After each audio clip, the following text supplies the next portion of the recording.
stepping out of your lane once again, so I'ma have to smack that ass. You know, you're done. Don't call me. I'm like T.I. What he saying, AT? I don't want to kick it with you. I don't want to skate with you. I don't want to do nothing. Cause now it's on. I got a record I'm about to drop today that I already pre-recorded because I knew you was gonna come up, fumble up on some bullshit. And when this record drop, I'm going like trying to troll, acting like, you know what I'm saying, you so G'd up, like that was a G'd up move, bro. You playing on TV. What you doing is, right, you allowing this whole TV thing. The reason I don't respond back gangsta y'all is because I'm not trying to allow this TV stuff to really turn into something. You know what I'm saying? You threw a drink at me, bro. Tension gripped the room, the air thick with anger. Scrappy had always been a hothead, quick to rage, and hard to talk to when his temper flared. But today was different. He paced the room, his mind spiraling. The words he had just heard replayed in his head over and over, a broken record tangled with disbelief and fury. Chaos and Bambi had shared a secret for months, hidden right under his nose.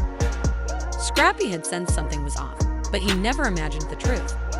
The signs had been there, small but unmistakable, a lingering look, a whisper too quiet to catch. But now that he knew, it all made sense. His chest felt tight, his breathing shallow. His eyes locked onto Chaos, who stood a few paces away from where they had once stood together as brothers. The betrayal hit like a sharp knife to his gut. Scrappy had fought with Chaos, laughed with him, celebrated victories, and endured losses because they had trusted each other like family. But now that trust was shattered, as fragile as glass shattered on the floor. And Bambi, the girl he'd known since childhood, the one he'd always protected like a sister, was entangled in a secret relationship with Chaos, a betrayal Scrappy couldn't even begin to comprehend. He had always shielded Bambi from the chaos, kept her safe from the storm. But now, the one person he'd trusted most had torn him apart in the worst way possible. Anger surged within him as his hands balled into fists, knuckles turning white. His body trembled with rage, his breath shallow and erratic. He wanted to scream, to let the fire inside him consume everything. But instead, his eyes blazed with fury as he watched Chaos, standing there, no remorse in sight. The weight of the betrayal was suffocating, but something held him back, a painful realization. Chaos had known all along about his feelings for Bambi, and yet he'd kept the truth hidden, laughing in his face. Scrappy's voice came out low, dangerously cold, barely more than a whisper. "Why didn't you tell me?" His eyes locked onto Chaos, but there was no apology, no regret. Just icy indifference. Scrappy now saw the man who had once been his brother, his partner, in a new light. Chaos was a traitor, a stranger. And as his fury rose, it clouded his thoughts, consumed him. With a bitter sigh, Scrappy swung his fist, the sound of it smashing into the wall echoing like a thunderclap. The sound of Scrappy's fist crashing into Chaos' chin echoed through the room. "You never asked," Chaos said, his face unreadable, his voice eerily calm. That's all it took. Scrappy's blood boiled as the impact of the hit reverberated through the room, an awful sound that pierced the silence. But it didn't matter. He didn't care. What mattered was that he'd been deceived, hurt, and now he was consumed by the need for retaliation. "This isn't how you should handle this." Bambi's voice broke through the storm. She had been standing in the doorway, her face a mixture of horror and confusion. She stepped forward, her voice shaking as she begged, but Scrappy couldn't hear her.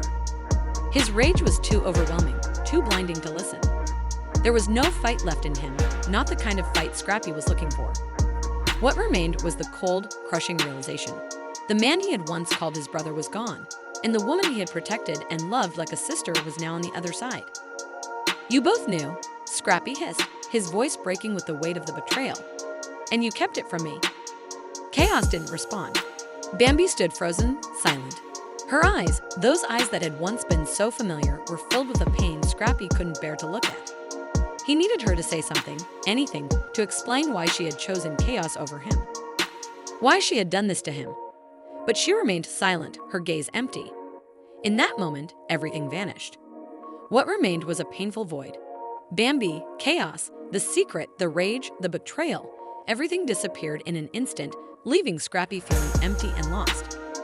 He stood there, panting, his heart pounding in his chest, his mind clouded by the storm of emotions that made it impossible to think clearly. Nothing would ever be the same again. His trust in Bambi was shattered beyond repair, and his bond with chaos was severed, broken beyond recognition. The damage was irreparable, and, in the silence that followed, the weight of the betrayal pressed heavily on Scrappy's chest, a cruel reminder that sometimes the people you love most can hurt you in ways you never expected. Time, he the one who called me out my name, disrespecting me, talking gangster. I never talk gangster. I never threaten him. I don't play no victim. I just don't do all that fake gangster talking and all that there. You came at me talking gangster. First of all, if I say anything slick or say anything crazy out my mouth, I got the right to anyway. I probably went too hard or something, took something the wrong way or something like that, you know?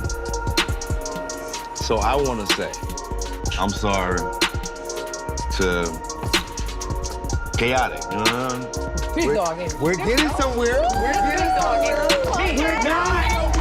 We're not. Cause I can give a Cause let me tell you something. When a over me and he feel like I'm not a good person, I feel the same way Khaotic feels. So we on the same page. No, but he does not feel that way. He just said it. He said, hey, if you feel like I'm not a good person in your life, then you need to stay like that, and I'm gonna stand on that. And we gonna stand on it. No! Let's stand on it. No! He gonna stand on it. No, he does not. Stop. He did not say that. What I said was, if you feel like I'm a bad person to you, then Okay, but this is not about that right now. This is about you. How do you feel about him? I never said I had a problem with him. No, this what he do. This what he do.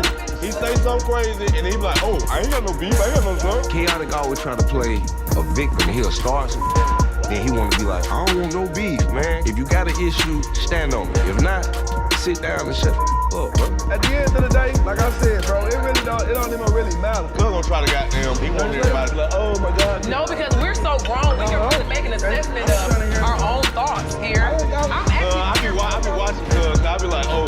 Okay, so wait. You know what your problem is? I ain't got no problem. I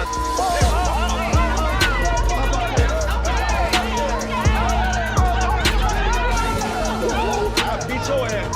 You had a million times to do it. Do it now. Why you wait till you get on TV to do it? You You're a TV man. You a clown. You got a problem with me. You a Keep talking that shit, boy. He's a